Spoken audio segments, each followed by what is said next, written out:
It was just after dawn on December 23, 1944. A German tank commander near Hotten, Belgium, felt an inexplicable unease. The road ahead lay quiet, peaceful even, with frost clinging to trees and a thin fog hanging over the Ardennes. His King Tiger, a nearly 70-ton steel fortress with its massive 88mm gun, seemed unstoppable. For months, German crews had been told no American weapon could reliably stop them at long range. Yet, an unseen threat was already lining up a shot. Less than 2 miles away, American tank destroyer crewmen hunkered inside a thin-skinned vehicle, the M36 Jackson. It had no turret roof, no thick armor, and no imposing reputation. Most German officers hadn't even heard its name. But mounted in its open turret was a long 90mm gun, a weapon few enemies believed existed on the battlefield. The men knew its truth, and they knew if spotted first, they wouldn't survive a second shot. The M36 had entered combat quietly in late 1944, almost unnoticed amidst collapsing fronts and desperate German counterattacks. It wasn't a glamorous machine. Its armor was so thin, a near miss could wound the crew with fragments.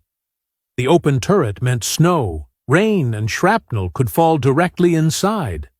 But the gun changed everything.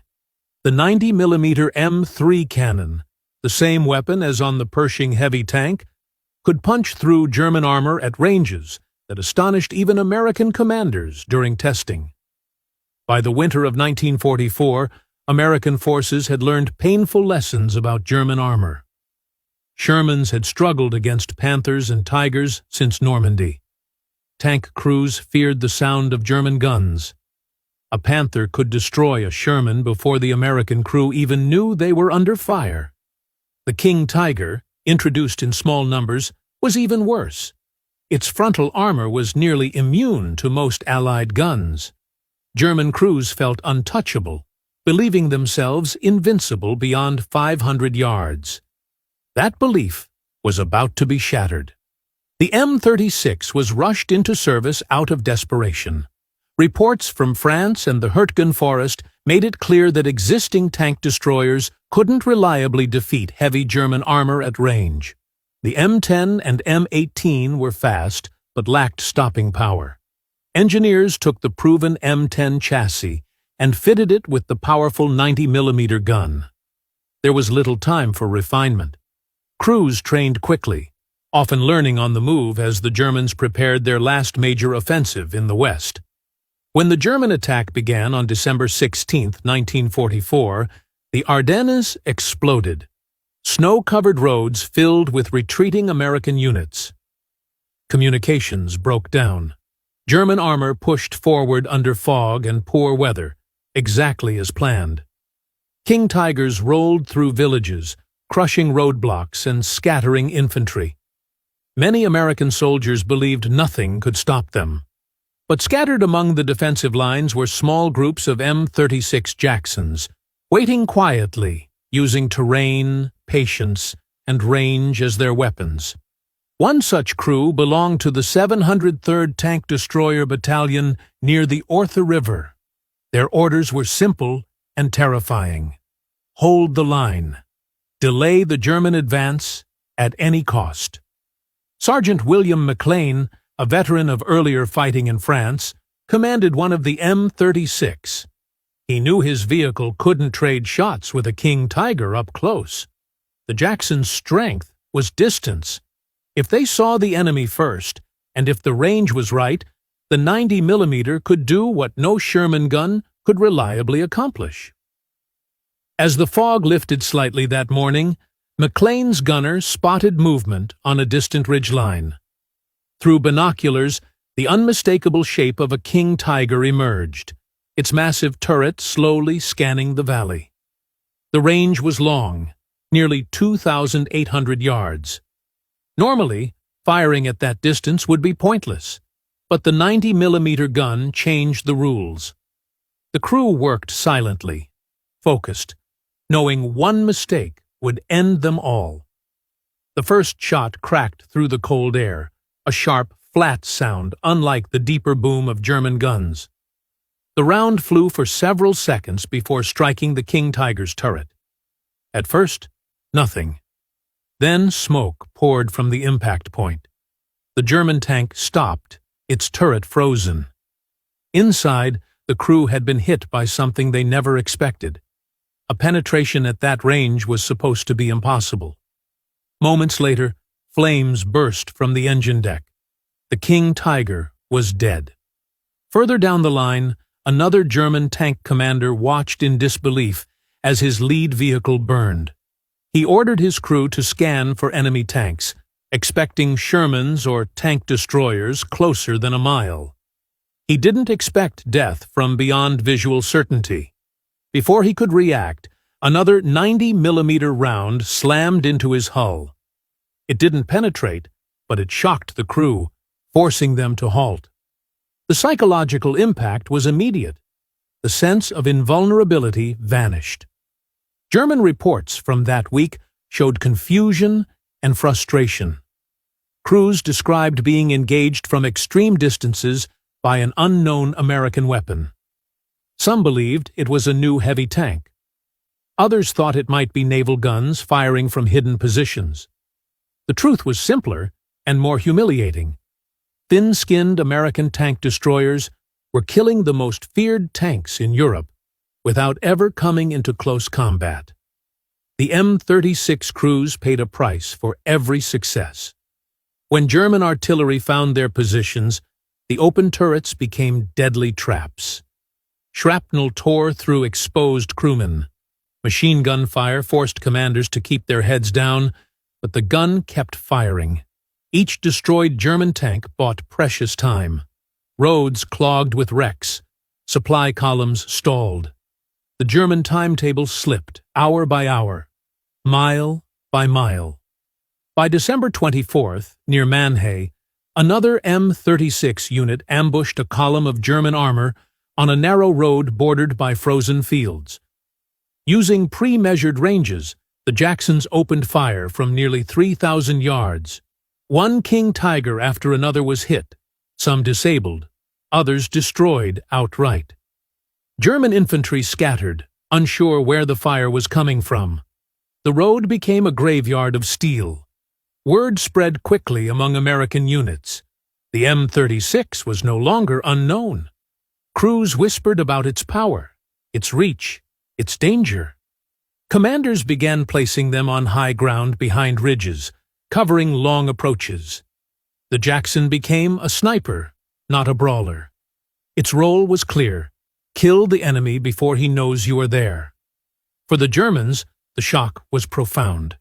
Their doctrine relied on armor superiority and psychological dominance. When that failed, morale cracked. Tank commanders grew cautious. Advances slowed. Requests for reconnaissance increased. The fear that once belonged to American crews now crept into German minds. Somewhere out there, unseen, was a gun that could kill them from beyond their own effective range.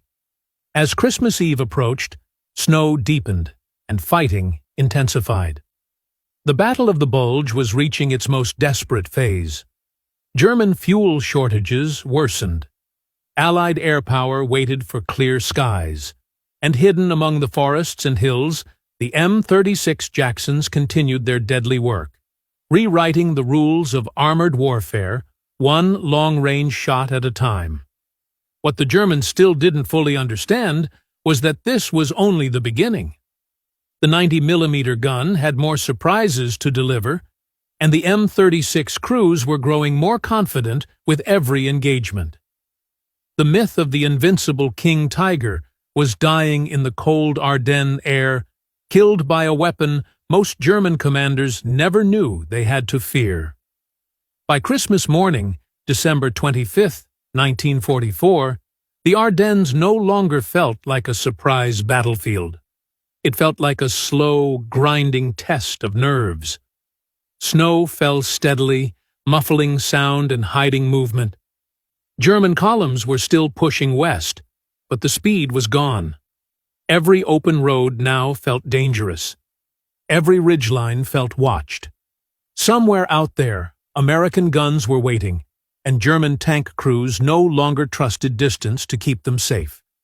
Near Bastogne, elements of the 814th Tank Destroyer Battalion were repositioning their M36 Jacksons under urgent orders, issued just after midnight. German heavy armor had been spotted moving toward key crossroads south of the town. The Americans didn't have many tanks to spare, and infantry units were exhausted. Once again, the burden would fall on a few thin-skinned vehicles with very long guns. Lieutenant Charles Weaver, barely 24, commanded a section of 2 M36 overlooking a frozen valley near Cybre. Weaver had studied the terrain carefully. He chose firing positions that allowed long sight lines but offered quick escape routes. His crews dug in, using snow and brush to break up the outlines of their vehicles. They knew the drill. Fire first, fire far. Move immediately. Just after 10 a.m., German armor appeared. 2 King Tigers and several Panthers moved cautiously along the valley floor, infantry riding on their decks. The Germans were alert now. Turrets scanned constantly, but even alert crews couldn't see what they didn't expect. The range was extreme, just over 2,700 yards. Weaver hesitated only a moment. He gave the signal. The first 90mm round struck the lead King Tiger just below the turret ring. The penetration was partial, but it jammed the turret and wounded the gunner. The second shot came seconds later, this time piercing the side armor as the tank began to turn. Flames erupted almost instantly. German infantry leapt from the decks and ran for cover, slipping on the ice as machine gun fire stitched the snow around them. The second King Tiger tried to reverse, its engine roaring, but another 90mm round slammed into the rear armor. This time, the penetration was complete. The tank shuddered and stopped. Smoke poured out, followed by fire. The Panthers scattered, firing blindly toward the ridgeline. Their shells fell short. The M36s had already moved, disappearing behind the hill before German gunners could adjust their aim.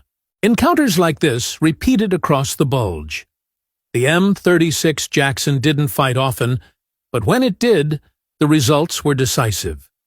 German after-action reports from late December describe heavy losses to long-range American fire that couldn't be accurately traced. Some commanders believed the Americans had deployed a new heavy tank in secret. Others suspected fixed anti-tank guns of unusually large caliber. Very few correctly identified the M36, and fewer still understood how vulnerable their prized heavy tanks had become. The key was ammunition.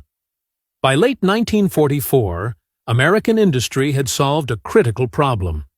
New armor-piercing rounds for the 90mm M3 gun, including HVAP ammunition, could punch through even the thick armor of a King Tiger under the right conditions. These rounds were scarce, and crews were ordered to save them for the heaviest targets. When used properly, they turned the M36 into a true tank killer. On December 30th, near Manhay, an M36 from the 72nd Tank Destroyer Battalion recorded one of the longest confirmed kills of the war. Using a ridge as cover and firing downhill, the crew engaged a stationary King Tiger at just under 3,000 yards. The first round struck the mantle and failed to penetrate. The second hit lower, exploiting a weak angle. The third round broke through the side armor. The German tank burned for hours, visible for miles. By New Year's Day, 1945, the momentum had shifted. Allied aircraft returned to the skies. Fuel shortages crippled German movement. Roads littered with destroyed vehicles slowed every advance. And behind many of those wrecks was the quiet work of M36 crews, who rarely received attention at the time. They didn't charge forward. They didn't duel at close range. They waited, watched, and struck from a distance the enemy thought was safe. The psychological effect on German crews was severe. King Tiger commanders, once aggressive, now hesitated before moving into open ground. Requests for infantry screens increased. Progress slowed further. In armored warfare, hesitation is often fatal. The Germans couldn't afford it anymore. American infantry units noticed the change immediately. Where heavy tanks had once rolled forward confidently, they now stopped, probed, and withdrew. Morale improved. Soldiers who had felt helpless against German armor now believed the enemy could be beaten. The M36 did more than destroy tanks. It restored confidence at a critical moment. Despite its success, the M36 remained a dangerous vehicle for its crew. German artillery and mortars took a steady toll. Open turrets offered little protection against airbursts. Winter exposure caused frostbite and exhaustion. Crews slept in their vehicles, ate cold rations, and stayed alert for days at a time. But they knew their role mattered. Every long-range kill saved lives closer to the front. As January wore on, the German offensive collapsed completely. The Battle of the Bulge ended not with a dramatic surrender, but with a slow retreat. Destroyed tanks were abandoned where they stood. Fuel tanks empty. Engines silent. Among them were dozens of King Tigers, many knocked out by guns the Germans never believed could reach them. In the months that followed, the M36 Jackson continued to serve across Europe. It supported advances into Germany, covering open ground and guarding flanks.